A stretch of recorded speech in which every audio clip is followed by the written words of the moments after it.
안녕하십니까. 바이든 대통령이 어제 저녁에 이스라엘로 출발을 해서 아마 지금 시간쯤 여러분들이 몇 시에 이 영상을 보시는지 모르겠습니다만은 지금 시간쯤 아마 도착했을 것으로 예상됩니다. 바이든 대통령이 이스라엘행 비행기에 오르기 직전에 가자 지구에서는 속보가 하나 날아들었습니다. 그런데 바로 가자 지구의 한 병원이 이스라엘의 공습에 의해서 피격당하면서 최소 500명에서 최고 1000여 명가량의 사망자가 났다라는 보도입니다. 이 피격 직후에 추산된 사망자는 500여 명. 그런데 그 무너진 병원 건물 더미에 또 수백 명이 매몰되어 있다라는 현재 전원입니다. 이스라엘 군이 어제죠. 가자 지구의 한 병원을 공습해서 최소 500명이 숨졌다라고 BBC가 보도했습니다. 하마스가 통치하는 가자 지구 보건부에 따르면 어제 가자 시티의 알-아홀리 아랍병원에서 이스라엘군의 공습을 받아서 최소한 500명이 숨졌다는 것입니다.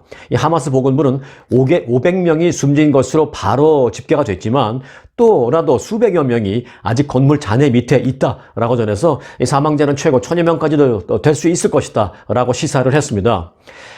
이 보도는 일단 하마스 쪽에서 나온 것입니다. 그러니까 이제 분명히 이스라엘 측은 부인을 할 것입니다만은 보도가 만일 사실이라면 이스라엘이 국제 여론에 있어서 치명적인 악영향을 낳을 수도 있을 전망입니다. 그런데 일단 특히 이 보도의 사실 여부와 관련해서는 지금 사실로 거의 받아들여지고 있는 그런 상황입니다. 그런데 지금 시점이 어떤 시점입니까? 바로 바이든 대통령의 그 이스라엘 방문을 하루 앞두었던 어제 이런 공격이 있었던 것입니다.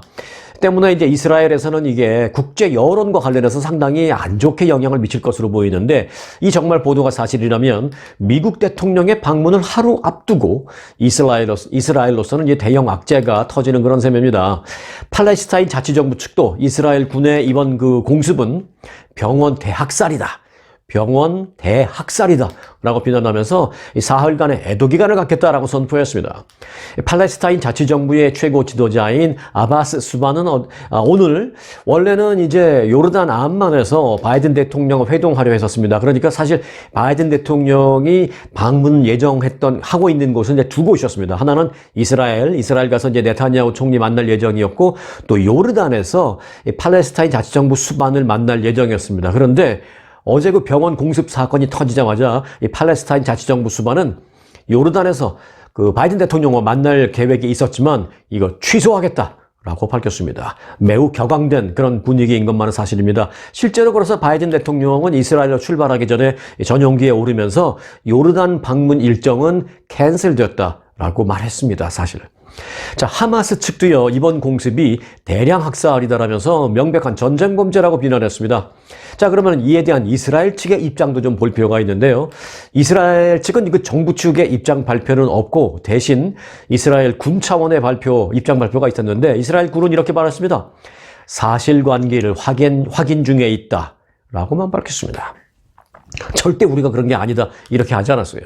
이스라엘 군 대변인은 최근 공습에서 그렇게 많은 사상자가 나왔다는 것을 믿기 어렵다라면서 아직 구체적인 보고를 받지 못해서 현장 지휘부와 사실관계를 확인 중에 있다라고만 말했습니다. 자, 한편 현재 하마스가 억류하고 있는 인질의 숫자와 관련해서 최초에는 100명이다라는 보도에서부터 120명 그리고 150명 이상이다라는 보도까지 나오고 했었는데 사실상 이제 정확한 숫자 파악이 잘 안 되고 있는 가운데 일각에서는 200명이 넘어서 250명까지도 될 것이다라는 추산이 나오고 있습니다. 그런데 이제 흥미로운 점은요, 150명이든 250명이든 사실 그 짧은 시간에 그토록 많은 이스라엘 쪽의 인원을 하마스가 납치할 수 있었던 것, 정말 생각해 볼 만한 그런 일입니다. 그런 결과입니다. 자, 이와 관련해서 하마스 측은 어제 이런 말을 했습니다. 당초 그렇게 많은 인질을 붙잡을 것으로 예상하지 못했다라고 말했습니다. 레바논에 주재하는 하마스 고위급 한 간부는 어제 워싱턴 포스트와의 인터뷰에서 이렇게 말했습니다. 현재보다는 훨씬 적은 수의 인질을 우리가 납치할 것으로 생각을 했었다. 그렇게 예상했었다라면서 하지만 막상 기습을 해보니까 이스라엘군은 몇 시간이 지나도록 한 명도 나타나지 않았고 이스라엘군은 그야말로 종이호랑이었다라고 말했습니다. 그래서 이제 인질 숫자와 또 이스라엘 사상자 숫자가 그렇게 많았던 것은 바로 그 때문이었다. 이스라엘 군인이 아무도 없었기 때문에 우리가 그냥 그 짧은 시간에 많은 인질을 데려올 수 있었다. 이런 얘기죠. 자신들의 어떤 잘난 척도 좀 함과 동시에 이스라엘의 자존심을 좀 구기는 그런 발언을 한 셈입니다. 하지만 이게 또 사실은 사실입니다. 자, 이 하마스 고위 관문은 지금 온 세계가 걱정하고 또 온 세계가 궁금해하고 있는 그 인질의 숫자와 관련해서 이렇게 말했습니다. 가자 지구에 200여 명에서 250명 사이의 인질이 있으며 알카삼이라는 여단에서 이 가운데 200명을 보호하고 있고 또 다른 파벌에서 나머지 인원을 현재 통제하고 있다라고 주장했습니다. 자, 이런 가운데 트럼프 전 대통령도 연일 이번 사태와 관련해서 발언을 이어가고 있습니다. 어제는 트럼프 전 대통령이 자신이 만일 재선에 성공한다면 팔레스타인 무장정파 하마스를 지지하는 사람들의 미국 이민을 제한하겠다라고 밝혔습니다. 트럼프 전 대통령이 이민 정책과 관련해서 강경한 발언, 최근 들어서는 연일 쏟아내고 있긴 하지만 요즘은 이제 팔레스타인, 이스라엘 상황과 빗대어서 또 역시 자신의 존재감을 부각시키기 위해서 연일 발언을 하고 있습니다. 좀 몇 가지 좀 알아보겠습니다. 자, 트럼프 전 대통령은 특히 최근에 벌어지고 있는 그 이스라엘과 팔레스타인 무장정파 이 하마스 간의 그 무력 충돌 상황을 이민 정책과 연관지어서 발언을 했습니다. 트럼프 전 대통령은 자신이 만일 재집권을 하게 된다면 이스라엘의 존재 권리를 인정하지 않는 그 누구도 미국에 들어오지 못하게 하겠다라고 말했습니다. 이스라엘이라는 존재를 부정하는 사람이라면 미국에 들어오지 못하도록 하겠다 이겁니다. 미국이 이스라엘인가요? 여하튼 자, 트럼프 전 대통령은 이스라엘이 없어지기를 바라거나 하마스나 하마스의 이념을 지지할 경우에 그리고 또 공산주의자나 마르크스주의자라면 미국에 들어올 자격을 상실하게 될 것이다 라고 말했습니다. 최근 미국에서는 그 대학가를 중심으로 각각 이스라엘 지지 시위 또 팔레스타인 지지 시위 이런 그 시위가 벌어지고 있는데요. 트럼프 전 대통령은 이런 시위와 관련해서도 또 언급을 했습니다. 이제 하버드 대학이 대표적인 케이스입니다. 하버드 대학에서는요, 이스라엘을 지지하는 시위도 벌어지고, 팔레스타인 그 민간인들을 보호해야 된다는 그 인간적인 그런 면을 우리가 보호해야 된다는 그런 시위가 좀 맞시위가 벌어지고 있습니다.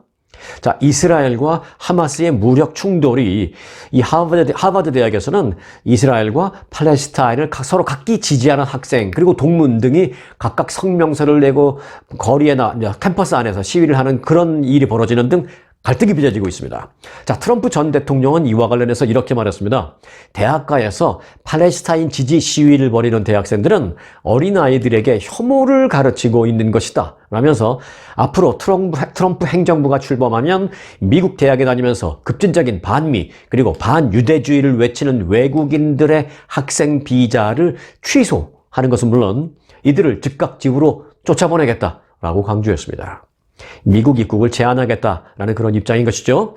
자, 재집권 시 미국으로 이주하려는 사람들을 대상으로 강한 이념 심사를 또 실시할 것이다라고 말했고요. 이 부분은 지난주에도 보도해드렸고, 특히 이제 하마스나 이슬람 극단주의자들에게 동조하는 그런 생각을 갖고 있는 사람들의 미국 입국을 막겠다라고 트럼프 전 대통령은 말했습니다.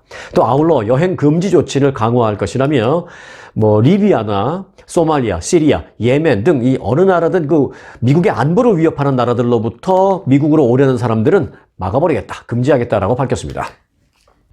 사실 그 여행 금지 조치는 트럼프 전 대통령 재임 시절에 시행했던 대표적인 강경 정책 가운데 하나죠. 전혀 새로운 조치는 아닙니다. 트럼프 전 대통령은 재임 중에 이란, 리비아, 이라크, 그리고 수단 등 일부 이슬람 국가를 대상으로 미국 입국을 금지하는 조치를 시행한 바 있습니다. 그런데 이제 바이든 대통령은 대통령 취임 뒤에 이 같은 정책을 폐지한 바 또 있고요. 자, 이런 가운데 지금 그 가자 지구의 민간인들에 대한 최악의 상황이 전해지고 있다라는 내용, 속보로 전해드렸습니다. 가자 지구의 그 병원, 거기 폭격이 돼가지고 지금 500명에서 많게는 1000여 명의 사망자가 날 수도 있다라는 정말 최악의 소식이 어제 막 바이든 대통령이 비행기 타기 전에 들려왔습니다. 오늘 바이든 대통령이 이스라엘에 도착했을 텐데 이 문제에 대해서 정말 어떻게 협의를 이뤄나갈지, 지상전도 막고 또 이스라엘은 이스라엘대로 보복을 할 수도 없고 안 할 수도 없고 지금 상당히 딜레마에 빠져 있거든요. 이게 지금 이스라엘이 지금 지상전을 시작하지 못하고 있는 결정적인 딜레마, 이 딜레마에 빠져 있기 때문입니다. 그래서 이제 이스라엘이 보복을 지상전을 하지 않으면서도 보복한 것 이상의 어떤 베네핏, 어떤 거 얻는 것이 있어야만 지상전이 벌어지지 않을 텐데, 자, 이 부분과 관련해서 과연 바이든 대통령이 어떤 생각을 갖고 어떤 카드를 들고 네타냐후 총리와 만나서 협의를 할지 상당히 주목되고 있는 그런 부분입니다. 자, 그 어느 때보다도 지금 정말 솔로몬의 지혜가 필요한 그런 시점입니다. 내일 뉴스를 또 기대해 주시기 바라겠습니다. 어떤 극적인 아주 드라마틱한 결과가 있을지, 아니면 별다른 바이든 대통령의 효과 없이, 소득 없이 그냥 방문이 끝나면서 바이든 대통령의 이스라엘을 떠남과 동시에 바로 지상전이 시작될지, 정말 아주 민감한 그런 지금 시츄에이션, 그런 상황에 있습니다. 내일 뉴스도 그러니까 기대해 주시기 바라겠습니다. 눌러 놓으시고 그 구독과 함께 이어지는 속보, 그리고 내일 있을 해설 함께 하시기 바라겠습니다. 자, 이어서 미국 뉴스입니다. 그리고 우리 한인 관련 소식입니다. 이 SNS, 소셜미디어를 통한 사기가 지금 전국적으로 극성을 부리고 있는데요. 이 때문에 그 전국적인 피해자가 많이 발생하고 있는데, 이 가운데 그 한인들이 타겟이 되고 있어서 각별한 주의가 요구됩니다. 자, 우선 상황은 이렇습니다. 지난 6일 연방거래위원회 FTC는 2021년 1월부터 2023년 올해 6월까지 이 소셜미디어, SNS를 통한 사기로 인해서 총 27억 달러에 이르는 피해가 발생했다고 밝혔습니다. 그러면서 이는 다른 어떤 피해자 접촉 방식보다도 많은 피해액을 낸 것이다 라고 밝혔습니다. 대면 1대1로 얼굴 보고 사기를 치는 것도 있지만, 이 소셜미디어를, SNS를 이용해서 사기치는 게 지금 퍼센테이지를 본다면 제일 많다라는 것입니다. 이어서 경찰 및 공공기관에 보고되지 않는 사기 피해도 많기 때문에 실제 피해는 이보다 훨씬 많을 것이다 라고 덧붙였습니다. 자, FTC에 따르면 이 기간 동안에 피해자 4명 가운데 1명은 사기가 이 소셜미디어를 통해서 시작됐다고 밝혔습니다. FTC가 올해 상반기 소셜미디어 사기 트렌드에 대해서 분석한 결과, 현재 소셜미디어에서 물건을 사거나 물건을 파는 소위 온라인 쇼핑과 관련된 사기가 44%로 가장 많았습니다. 물론 이 온라인 쇼핑이라고 해도 이 아마존 이런 데서 사기 당한다는 것이 아니라 전적으로 이제 개인적인 그런 경우에서, 개인적인 거래에 있어서 사기가 많다라는 얘기입니다. 자, 온라인 쇼핑 사기 가운데는 돈은 받고 상품은 배송하지 않는 그런 경우가 가장 흔했습니다. 또 송금 관련 사기도 적지 않은 것으로 전해졌는데요. 한 한인은 이렇게 말했습니다. 왜 이 송금 관련 사기는 한인들의 피해 사례가 상당히 많습니다. 자, 피해를 본 한인 가운데 한 한인을 인터뷰했더니 이런 말을 했습니다. $400 상당의 물건을 팔려고 했는데 시스템이 어쩌고 저쩌고 하면서 계속 복잡한 얘기를 늘어놓더니 결국 자신에게 $300를 보내주면 $700를 보내주겠다라고 한 것입니다. 그러니까 이 한인은 $400를 $400를 받을 일이 있는 것입니다. 이 한인은 이 물건을 보내주고 그 사람한테 $400를 받기로 되어 있던 것입니다. 그런데 그 사람은 계속 송금 시스템이 어쩌니 저쩌니 그러면서, 그렇다면 내가 당신에게, 즉 이 한인에게 $400를 보내주면 되는 거니까 네가 먼저 그러면 $300를 보내주면 내가 잘 되는지를 확인하고 그 $300에다가 $400를 보태가지고 그러면 $700를 다시 보내줄게. 그러면 당신이 $400 받는 건 맞지? 이런 식으로 해서 $300를 받고 연락을 끊어버리는 겁니다. 사기인 것을 추후에 직감을 하고 거래를 종료한 적도 많이 있다라고 전했습니다. 다만 피해액을 기준으로 한다면 투자 관련 사기가 가장 많은 피해액을 냈습니다. 그러니까 피해 건수는 이렇게 물건 사고 팔고에 관련돼서 이제 건수가 제일 많았고, 이런 건수들은 보통 몇백 불. 그런데 이제 액수로 따진다면 한두 건만 발생해도 몇만 불, 몇십만 불이 되니까 이 투자 관련 사기가 가장 큰 피해 액수를 냈다라는 것입니다. 전체 소셜 미디어를 통한 사기 피해액의 53%의 액수를 이 투자 사기가 차지했습니다. 이 FTC는 투자 관련 사기 중에는 피해자들이 사기범들에게 암호화폐, 즉 비트코인 같은 거, 이 암호화폐를 지불하는 경우도 많았다라면서 암호화폐 거래를 요구하는 경우에 반드시 주의해야 한다라고 경고하기도 했습니다. 제 생각에는 이 비트코인으로 보내줘, 암호화폐로 보내줘라고 하는 사람은 거의 100% 사기라고 생각하면 돼요. 사기범들은 처음부터 사기를 시도하지 않고 일단 친분을 쌓으려고 노력한 뒤에 좋은 투자 정보를 공유한다는 명목으로 메시지를 보내는 경우가 많다라고 FTC는 밝혔습니다. 자, 얼마 전에 또 이제 한인 사례입니다. 얼마 전에 한 한인은 이 소셜 미디어를 통한 한 유저가, 한 사람이 한 달 전에 6만 달러를 투자했는데 현재 3만 달러 이상의 수익을 냈다라는 그런 내용을 골자로 하는 그 투자 정보 메시지를 올려서 이를 보고 이와 접촉을 하다가 결국은 사기인 것을 알고 신고를 했다라고 합니다. 지금 자기가 뭐 돈 벌지도 않고 벌었다고 이제 막 울려는 거죠. 관심 있는 사람 연락 달라고. 그래서 누군가가 왠지 뭐 요즘 돈벌이도 별로 없고 심심하기도 하고 일거리도 없고 그래서 이런 거를 보면 눈이 탁 뜨이는 경우가 있잖아요. 근데 연락을 하면 바로 탁 미끼를 물었구나 해갖고 당하는 겁니다. 자, 이런 사기가 요즘 횡행하고 있다라고 연방정부 FTC에서 주의하라고 권고를 했습니다.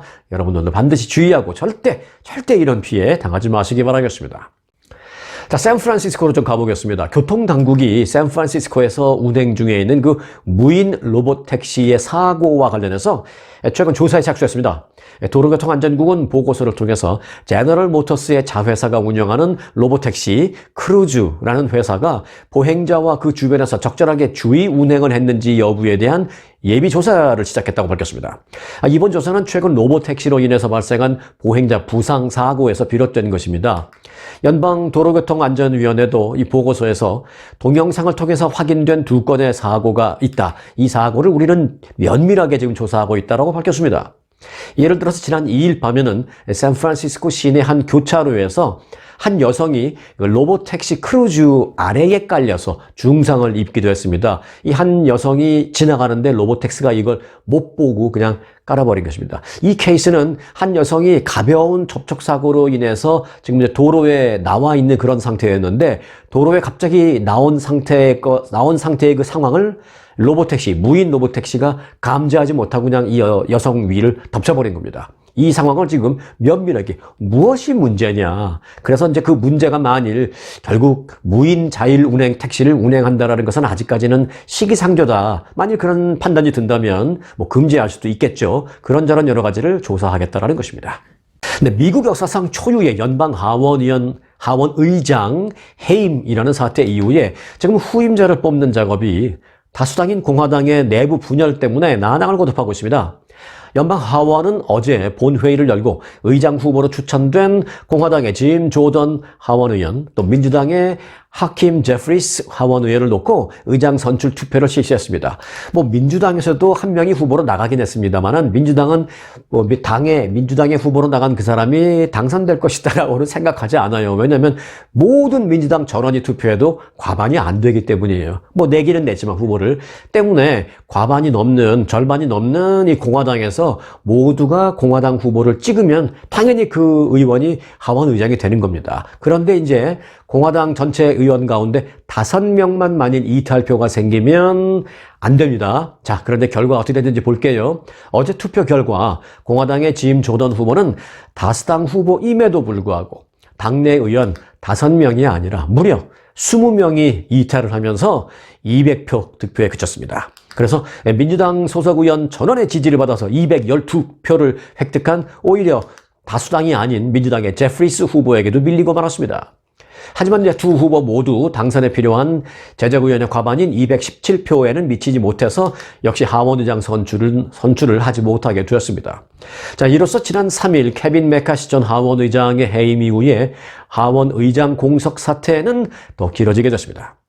팔레스타인 무장정파이 하마스의 기습 공격을 받고 전쟁 중에 있는 이스라엘과 그리고 러시아의 침략에 맞서서 2년째 전쟁을 하고 있는 우크라이나에 대한 총액수 무려 20억 달러에 달하는 그 지원 패키지 법안도 좀 처리를 해야 되고요.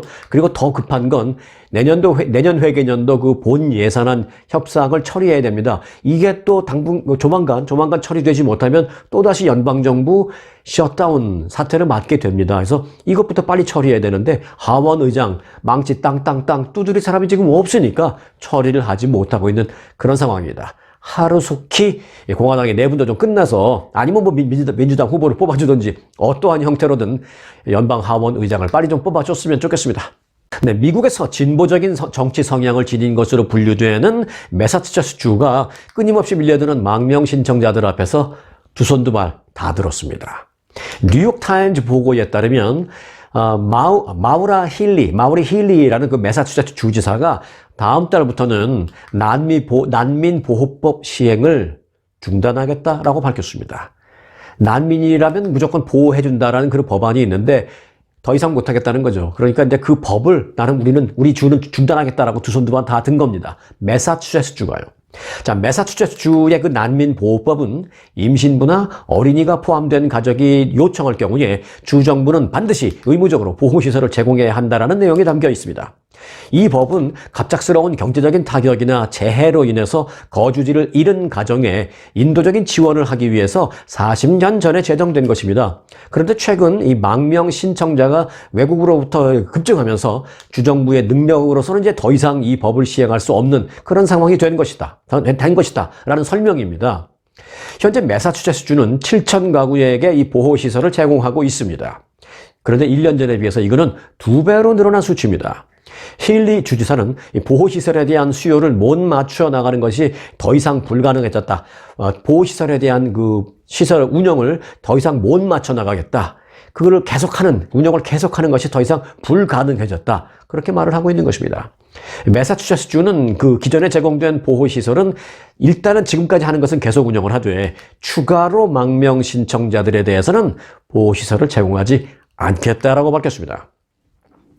역시 또 이제 민주당이 장악한 뉴욕시도 대표적이죠. 뉴욕시도 최근에 비슷한 내용의 난민보호법 중단을 추진하고 있는 그런 상황입니다. 잘해보려고 했지만 지금 능력에 치받치니까 능력이 되지 않으니까 이제 두 손 두 발 다 들고 있는 그런 상황입니다.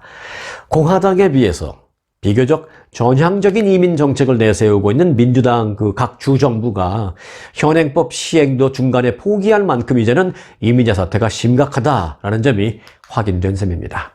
네, 이어서 보너스 뉴스 전해드리겠습니다. 자, 오늘 보너스 뉴스의 제목은 제가 이렇게 지어봤습니다. 펀플레이션을 아십니까? 이게 다 F예요. 다 F라서 발음이 쉽지 않습니다.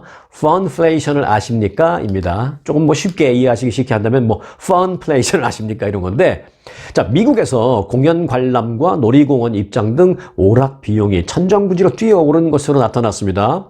월스트리트저널의 보도에 따르면 이 팬데믹 이후에 그 오락 비용이 급등하면서 일반적인 미국 가정이 오락을 포기하는 상황까지 발생하고 있다라는 것입니다. 오락이라 그러니까 무슨 애들 노는 이런 오락만 생각하시는데 그게 아니라 영화관 가서 영화 관람 하는 그런 것도 이제 레크레이션으로 생각하는 거죠. 영화 관람 또는 유명한 가수의 공연을 보러 가는 것 또는 디즈니랜드 같은 것에 놀러 가는 걸 이런 것은 이제 포괄적인 의미에서 이제 오락이라고 이제 표현을 하는 겁니다.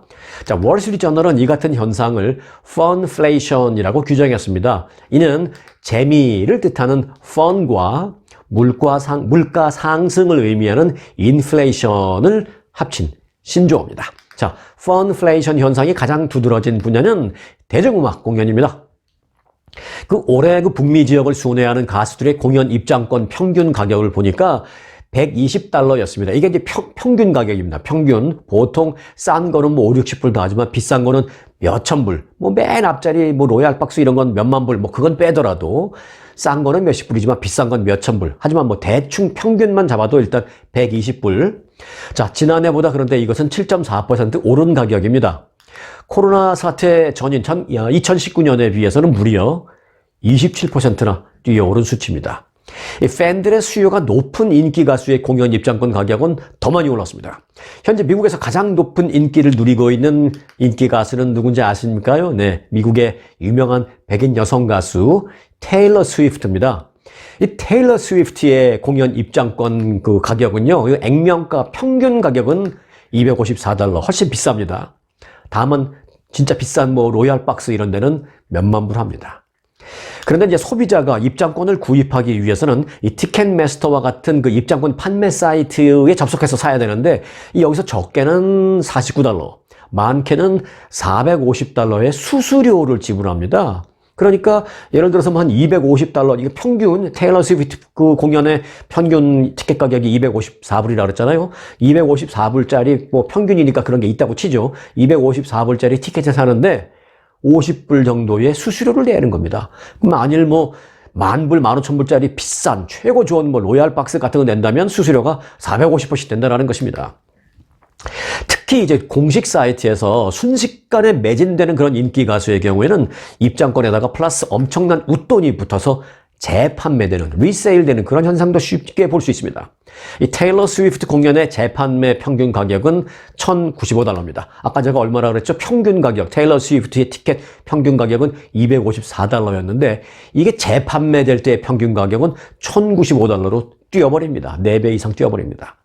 일반 팬들이 쉽게 구입하기 힘든 그런 가격이죠. 자, 놀이공원을 살펴볼까요? 이 놀이공원 입장권 가격도 많이 오르고 있습니다.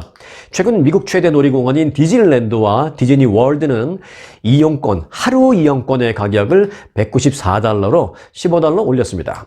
그러면서 각종 입장권의 가격을 전반적으로 인상을 했습니다. 지난해 가격 인상에 이어서 1년 만에 또 올린 겁니다.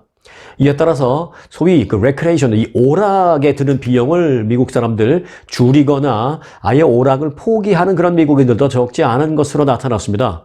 자, 미국 소비자 1000명을 상대로 한 여론조사에 따르면 응답자 가운데 37%는 가격이 너무 오른 탓에 각종 입장권 구입을 결국은 포기했다라고 밝혔습니다. 자, 오락 일정 부분을 나는 포기했다라고 밝힌 사람들이 37%. 그런데요, 이렇게 올랐음에도 불구하고 좋아하는 가수의 공연 등 참석하고 싶은 그런 오락이나 이벤트가 있다면 빚을 내서라도 입장권을 나는 구입하고 거길 가겠다라고 응답한 사람은 20%였습니다. 많다라는 것으로 볼 수 없지만 그래도 무시할 수 없는 상당한 숫자가 무리해서라도 빚을 내서라도 나는 하고 싶은 게 있다면 하겠다는 것입니다. YOLO죠, YOLO. You only live once. 앞자만 따서 Y-O-L-O. You only live once. Y-O-L-O. YOLO. 한 번 사는 인생인데 하고 싶은 것, 보고 싶은 것, 가고 싶은 곳이 있다면 조금 비싸게 무리를 해서라도 나는 가겠다, 하겠다라는 겁니다. 요즘 그 MZ 세대들의 그런 마인드죠. 이런 그 MZ 세대들의 마인드를 보면 멋져 보이기도 하고 또 한편으로 조금 걱정되기도 하고 그렇습니다. 자, 오늘 영상은 여기까지입니다. 여기까지 함께 해주신 우리 찐 구독자님들께는 또 특급 감사를 드리고요. 오늘 방문하신 분들은요, 구독해 놓으시기 바라겠습니다. 스토리가 있는 뉴스, 송영코의 스토리 뉴스 마칩니다. 고맙습니다.